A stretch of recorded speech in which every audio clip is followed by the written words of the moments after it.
दोस्तों, इजराइल के प्रधानमंत्री नेतन्याहू से जब इंटरव्यू में एक सवाल पूछा गया कि इजराइल के लिए 3 सबसे बड़े खतरे क्या हैं, तो नेतन्याहू ने जवाब दिया इजराइल के लिए उसके 3 सबसे बड़े खतरे हैं, ईरान, ईरान और Iran. You want the 3 threats? Give me the 3 threats. Iran, Iran. Iran आज 57 मुस्लिम देशों में सबसे ताकतवर इसलिए माना जा रहा है क्योंकि बाकी के ताकतवर मुस्लिम देश जैसे कि तुर्की, सऊदी अरब इटसेट्रा अमेरिका और इजराइल के आगे सर झुकाकर खड़े हैं। ईरान वो वाहिद देश बन गया है जिसने अमेरिका को ऐसे ही हराया था जैसा कि 2 साल पहले उसे अफगानिस्तान से हार कर भागना पड़ा, क्योंकि ईरान आज जो ईरान है पहले वो ईरान नहीं था, बल्कि 1979 से पहले यानी कि ईरानियन रिवॉल्यूशन से पहले, आयतुल्ला खुमैनी के शासन से पहले ईरान में जो गवर्नमेंट बैठी हुई थी वो अमेरिका और इजराइल की बैठाई हुई सरकार थी। उस वक्त मिडिल ईस्ट में दुबई एक मामूली सी बस्ती हुआ करता था और मिडिल ईस्ट का दुबई उस वक्त ईरान को कहा जाता था। लेकिन फिर आयतुल्ला खुमैनी की लीडरशिप में ईरान में एक रिवॉल्यूशन हुआ और उसने कम्प्लीटली ईरान को बदल कर रख दिया। अमेरिका की बैठाई हुई गवर्नमेंट को निकाल कर इन्होंने बाहर फेंक दिया और ईरान का जो उस टाइम का शासक था रेजा शाह पहलवी, उसे ईरान छोड़कर भागना पड़ा। आज ईरान के supreme leader ayatollah Ali Khamenei है जो अपने भाषण में अक्सर शिया सुन्नी के एक होने की बात और फिलिस्तीन की आजादी की बात करते हुए नजर आते हैं। नेतन्याहू ने एक किताब यूनाइटेड नेशन में दिखाई थी जिसे आयतुल्ला अली खामेनेई ने लिखा था और नेतन्याहू उस किताब को दिखाकर कह रहा था कि इस पूरी किताब में लिखा गया है कि किस तरीके से वो मिडिल ईस्ट से ज़ायनिस्ट स्टेट इजराइल को फिलिस्तीन की जमीन से खदेड़ने वाले हैं और फिलिस्तीन को आजाद करवा सकते हैं। यहाँ तक कि ईरान ने इजराइल के ऊपर इस साल 2 बार डायरेक्टली हमला भी कर दिया, जबकि ईरान इजराइल से काफी ज्यादा दूर है। इनकी आपस में कोई डायरेक्टली दुश्मनी नहीं थी। फिलिस्तीन के लोगों पर हो रहे अत्याचार को रोकने की कोशिश में उनका साथ देने के लिए अमेरिका और इजराइल से ईरान डायरेक्टली खुद भिड़ गया। उसने अपनी सुरक्षा की परवाह नहीं की। दोस्तों, अगर हम इतिहास उठाकर देखें तो अमेरिका और इजराइल ने धीरे धीरे हर उस ताकत को, चाहे वो कोई देश हो या कोई बड़ा लीडर जो भी उनके एजेंडे के खिलाफ जाने की कोशिश करता है, उसे उन्होंने मरवा दिया है। चाहे वो सऊदी अरब के किंग फैसल हो, चाहे लीबिया हो, इराक हो, इन सभी को अमेरिका और इजराइल के खिलाफ जाने का खामियाजा भुगतना पड़ा था। और ये बात ईरान के पूर्व सुप्रीम लीडर आयतुल्ला खुमैनी को बखूबी पता थी कि वो जिस काम को कर रहे हैं उसके बदले में उनके देश को और उन्हें भी एक बड़ा खामियाजा भुगतना पड़ सकता है। और इसीलिए इनकी लीडरशिप में जब ईरान का रिवॉल्यूशन हो रहा था तो इन्होंने कुछ ऐसे प्लान्स किए, कुछ ऐसे तरीके अपनाए जिससे अमेरिका को कड़ी शिकस्त दी जा सके। ईरान के इस्लामिक रिवॉल्यूशन के बाद जब आयतुल्ला खुमैनी सत्ता में आए तो उन्होंने ईरान की नेशनल आर्मी के उलट IRGC आर्मी का भी गठन किया। IRGC यानी इस्लामिक रिवॉल्यूशनरी गार्ड कॉर्प। इसका मतलब ही है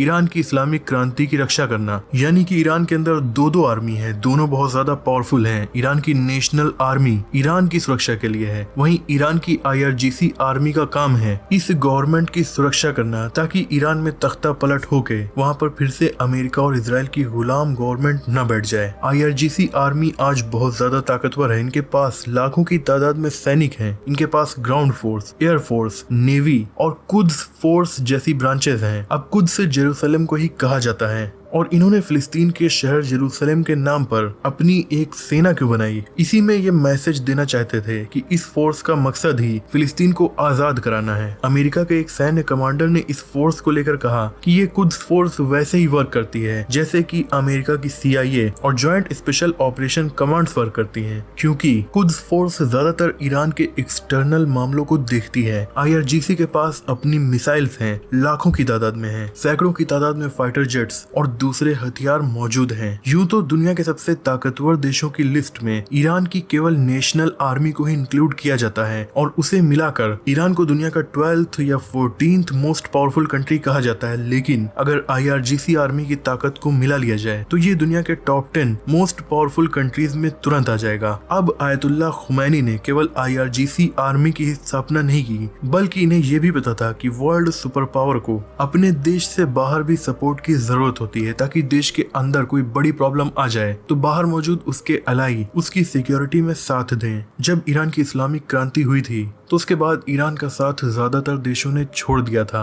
ऐसे में विदेशों में अपने एलाई क्रिएट करने के लिए इन्होंने नॉन स्टेट मिलिट्री ग्रुप्स बनाना स्टार्ट किया और इसीलिए 1985 में इन्होंने लेबनान में बनवाया हिजबुल्लाह। हिजबुल्लाह को बनाने में भी ईरान की IRGC आर्मी का काफी बड़ा हाथ माना जाता है और यही वजह है कि ये पूरी तरीके से ईरान के प्रति वफादार भी हैं। इनफैक्ट ईरान के जितने भी प्रॉक्सीज दुनिया भर में मौजूद हैं, ये सभी ईरान के प्रति काफी ज्यादा लॉयल माने जाते हैं। लेबनान का हिजबुल्लाह धीरे धीरे इतना ज्यादा ताकतवर हो गया कि इसे दुनिया का सबसे ताकतवर नॉन स्टेट मिलिट्री ऑर्गेनाइजेशन बताया जाता है। आज इसे लेबनान की मेन आर्मी से भी ज्यादा पावरफुल माना जाता है। इसराइल के लिए सबसे बड़ी प्रॉब्लम है। इसराइल को इसने इतिहास में 2 बार हराया और शायद अब तीसरी बार भी हराने वाला है। ईरान ने इनके अलावा मिडिल ईस्ट में और भी देशों में अपने प्रॉक्सीज बनाए और अपनी ताकत को मजबूत किया। फिलिस्तीन में हमास, बहरीन में, इराक, सीरिया, इन सभी देशों में कोई ना कोई ऐसा ग्रुप मौजूद है जो ईरान के प्रति लॉयल है, जिनमें से यमन के हुतीस काफी ज्यादा फेमस हैं। इन सभी की खासियत यह है कि इनके हथियार से लेकर ट्रेनिंग, ये सभी इंतजाम ईरान ही करता है और इसी वजह से ये ईरान का पूरी तरीके से साथ देते हैं। जिस तरीके से वर्ल्ड सुपर पावर अमेरिका दूसरे देशों में अपने मिलिट्री बेस बनाकर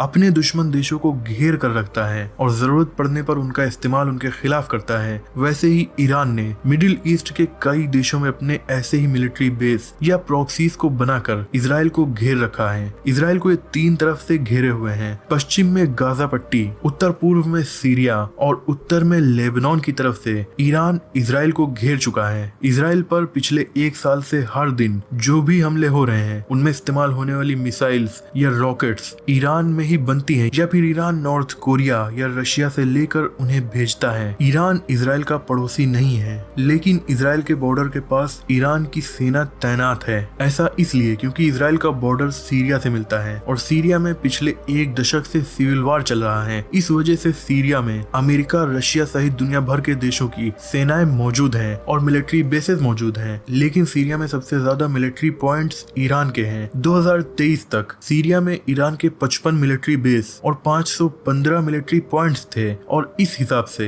सीरिया में जितनी भी विदेशी मिलिट्री पॉइंट्स मौजूद हैं उनका 70% सिर्फ ईरान के हैं, यानी अमेरिका और रशिया से भी ज्यादा, और ये इसराइल को बिल्कुल भी नहीं पसंद। ईरान ने इन प्रॉक्सीज के अलावा अपनी मिलिट्री को पावरफुल बनाने के लिए बहुत सारे हथियारों को खुद से डेवलप करना भी स्टार्ट किया, क्योंकि ईरान के ऊपर जो सैंक्शंस 1979 में लगे थे उनमें से ज्यादातर अभी तक नहीं हट सके हैं। ईरान ने ऐसी मिसाइल्स बनाई जिनकी पहुंच हजारों किलोमीटर तक है। इतने ज्यादा ड्रोन्स बना लिए कि उसे ड्रोन की सुपर पावर कहा जाने लगा और ईरान ने अपनी मिलिट्री सैटेलाइट्स को भी लॉन्च करना स्टार्ट कर दिया और नूर सीरीज की सैटेलाइट्स उसकी काफी ज्यादा फेमस हैं। इन सैटेलाइट्स को लॉन्च करके वो मिलिट्री इंटेलिजेंस में भी दूसरे देशों पर डिपेंड रहना नहीं चाहता। ईरान दुनिया के उन चुनिंदा देशों में शामिल है जो खुद से अपने मिलिट्री एयरक्राफ्ट यानी फाइटर जेट को बना रहा है और न सिर्फ अपने बल्कि रशिया के most powerful Sukhoi fighter jets की डील भी ईरान ने सिक्योर कर ली है और रशिया ने ईरान को अपने ये फाइटर जेट ईरान में डेवलप करने की परमिशन दे दी है और इसीलिए ईरान की एयरफोर्स भी धीरे धीरे मजबूत होती जा रही है। और आयतुल्लाह खुमैनी के इन्हीं सारे विजन्स की वजह से ईरान की पावर धीरे धीरे बहुत तेजी से बढ़ रही है। सेम वैसे ही जैसे किसी अच्छे शेयर में लगाए गए पैसे वक्त के साथ बहुत तेजी से बढ़ना स्टार्ट हो जाते हैं। दोस्तों, आज की वीडियो में इतना ही। मुझे उम्मीद है कि इस वीडियो से आपकी नॉलेज बढ़ी होगी। वीडियो पसंद आई हो तो इसे लाइक और शेयर कीजिए।